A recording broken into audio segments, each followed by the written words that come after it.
All right. Hello, everybody. One, two, three. And we're streaming a little early today. Hello, Mayeki. Can you hear me? Yes, I can hear you. Something going Where on? is Shyla today? Something going on with your eyes there. But let's keep sleeping eyes lie. Yeah, still the same. Yes. Yeah, yeah. No, no, I understand. So I'm going to start streaming. Where's Shyla? I don't know. She had a procedure done, but it should be okay, as I'm told. So Okay. I have started to stream because today I want to read some stories that I find excellent. The Welcome to the Drax Files Book Club. We're live Thank you. on the internet, and my name is Draxter. I'm in my dragon today, and this is Mayeki. Looks a little bit like John Carpenter. They Mm. live. Um, they indeed live, right? The Yeah, people what who. about Bigfoot? Oh yeah, Bigfoot.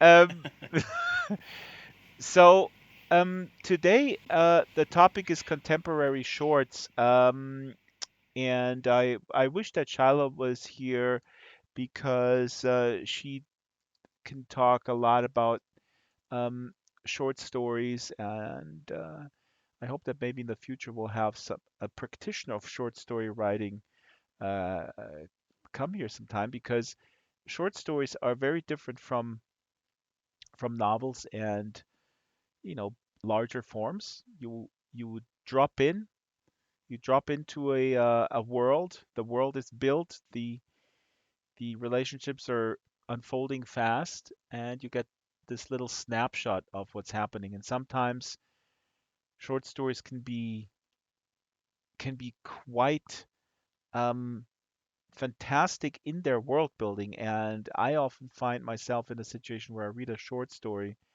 and I go like, "Whoa, uh, this could have been an entire world. This could have been a huge novel, an epic novel, in fact." And I always wonder, why did the author choose to not pursue this in its larger form?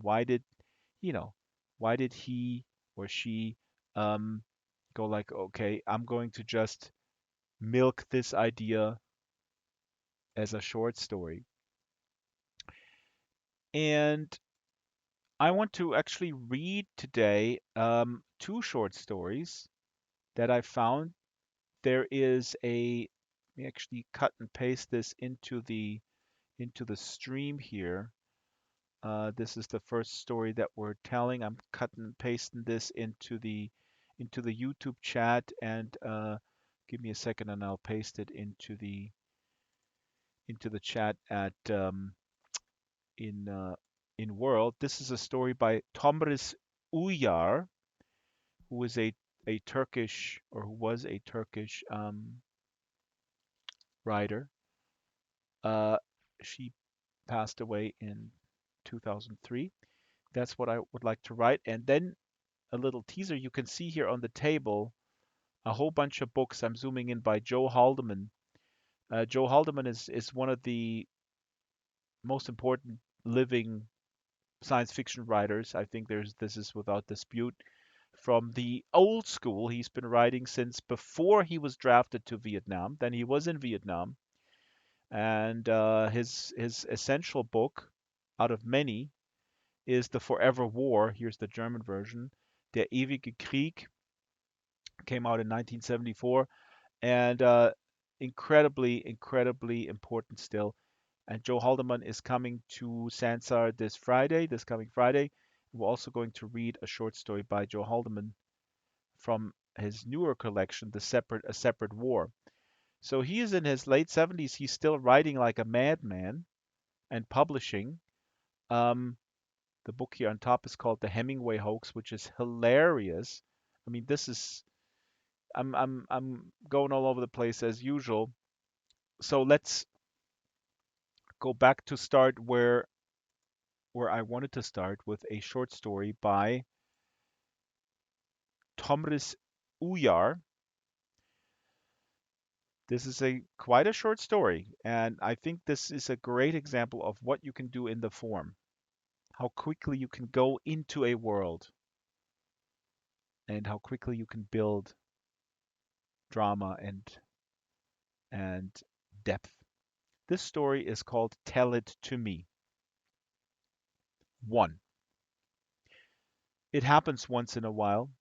One evening in a crowded, stifling, smoke filled room, a room in which strangers are randomly drifting, everything feels stuck, and no other sound is heard besides the clinking of the cutlery. Everyone, possessed by a strange feeling of guilt, tries their best not to make a peep. The owner of the house gets up and makes a last ditch effort to save the night. He cracks a dirty joke, relates an ordinary incident, or repeats a well worn anecdote, and something happens. Suddenly, something releases, everyone relaxes, and as if they were waiting for this common, cheap mutuality, everyone laughs in unison. Right at that moment, two people who had never met before, conforming to an inexplicable gravitational pull, raise their heads. Their eyes meet. The same words are about to come out of their mouths, but they do not open their lips. They evade each other's eyes, and yet the change has already taken place. Like a river, like a desert, a border already separates them from the crowd in the room. They know each other now. Please, tell me something. I'm not talkative. Don't mind me. What shall I tell? How did you get here? What did you do in the morning? Oh, the weather was nice, so I went out. I walked around for a bit. I guess I enjoy being by myself. But then I got bored. When I left the house, calling on you was not on my mind, but then I just felt like it. That night we had promised to grab a drink together. Don't explain, tell it to me. Well, I walked along that beautiful tree-lined sidewalk near Dolmabashe. The breeze from the sea hit my face. I can't even describe it. All the trees, the pebbles, the cars, they were all covered with a warm blanket of dew. Weather so beautiful it would wet your eyes. My eyes filled up with tears. If you're expecting beautiful things, look, I will tell you something beautiful. I thought that everything green needs a flower. I realized I didn't really love coltsfoot or rubber trees for that reason. The gypsies had spread out their flowers on the sidewalk to sell. If I said that a rose is the flower of greenery and of green, what literary art would that be? I have no idea, but I didn't say I wanted to hear beautiful things. I just wanted to hear a voice, that's all. All right, then I'll tell you. I know that nowadays the rose is a good that they resuscitate by force by sprinkling water on top of a certain number of impoverished scam flowers. I also know it is a delicacy that bourgeois women wearing gloves and heavy perfumes on sunny days buy. And when it is a single rose, how it becomes a womanizer's tool acquired for next to nothing. Yet if I have an apricot colored rose in my hand, I can better appreciate the shades of a garden wall, a street name, or a plastic trash can just bought by a woman. I don't know if I have the right to ask, but I would have liked to hear things that really concern your heart, things you wouldn't tell others. Tell it to me. When I was looking at the flowers, I thought that this weather, whose beauty causes tears to well up in your eyes, is not good for announcing martial law, but this weather is just right for searches, night raids, and roundups. Suddenly you came to my mind, and I thought that maybe we would never see each other again. Well, I didn't think you would call. It had been almost a month. I said to myself, she won't call, and to be honest, I was secretly happy about it. That's exactly why I hesitated. Objectively, I shouldn't have called because I don't know anything about you. I would assume you call every man you meet, right? Otherwise, I would think you chose me only because you called me. No, that's not it. I don't think you can look at it objectively. The thought of not being able to talk to you again was so intense that at one point I suspected I had made too big a deal of it. But that wasn't it. I bought a newspaper from the kiosk, and sitting on the side of the pier, I dangled my feet over the sea. No one was around at that hour. I tried to read the headlines and also between the lines. When we find a rational explanation, even if it's wrong, we cling to it with both hands. It is because facing us are always those things swinging in the darkness that frighten us with their shadows. During one of the night searches I'll never forget, when I opened the door at 3 in the morning, two policemen and a naval officer greeted me with their rifles. I wasn't as scared as I thought I would be. Those who know fear, who have lived through fear, are not easy to figure out, believe me. By which I mean to say they know their own private fears.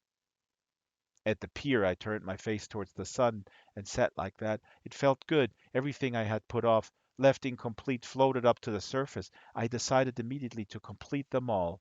I got up and called you. Our raki is gone. What would you like to eat? I have money. Don't be shy. I don't really feel like eating, but maybe you should order some grilled meat so the waiter doesn't have to come and go. And also a salad. 3.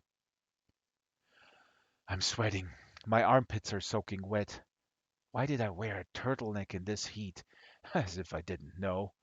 But it's not like that. This sweat is not from the trembling afternoon sun whose burning heat has dissipated. It will cool down in a bit. It's the arrival of an intimacy that has been given preferential treatment, but that has also been kept waiting for 2 hours. No, not for 2 hours, actually for a month now. An intimacy, in fact, whose realization has been avoided. This warmth that is trickling slowly and quietly through me touches the person across from me. Should I call him a boy, a man, or a friend? And then spreads out to the world after reflecting off his eyes. This warmth is flowing with a dizzying speed toward a world that is ceaselessly capsizing and renewing itself. Its nature can change at any moment. It can decide on friendship and adopt the warmth of soft wool. It can turn into passion and sharpen like the sun that makes your head throb, its heat giving a bitter taste to the alcohol. It could even leap to love, but it will not stay still. He is so good at tailoring an identity for himself. He can handle all the deadly curves that appear ahead of him and can find a safe track.